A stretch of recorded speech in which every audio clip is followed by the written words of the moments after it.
میں ایک طرف مہنگائی تو دوسری طرف حکومتی احکامات کی دھجیاں بکھیر دیں۔ عوام کا بازاروں میں رش امڈ آیا۔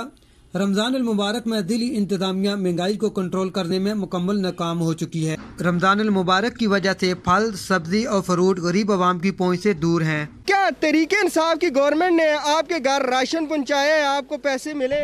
کچھ بھی نہیں ملے، کچھ بھی نہیں ملے، کچھ بھی نہیں ملا آپ کو؟ کدھر ملا ہے؟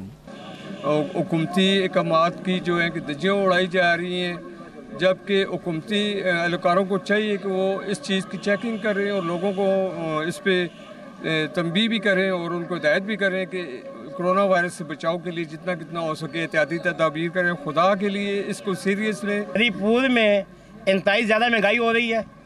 گوشت، سبزی، فروٹ کسی قسم کا بھی غریب آدمی کی اطاعت میں نہیں ہے کہ وہ یہ چیزیں خرید سکے۔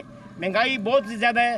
سبزی، فروٹ، کیلے کل 250 روپے درجن بک رہے تھے۔ لاک ڈاؤن میں نرمی کے بعد مارکیٹوں میں رش تو ہو گیا، مگر دوسری طرف احتیاطی تدابیر کو نظر انداز کیا ہوا ہے۔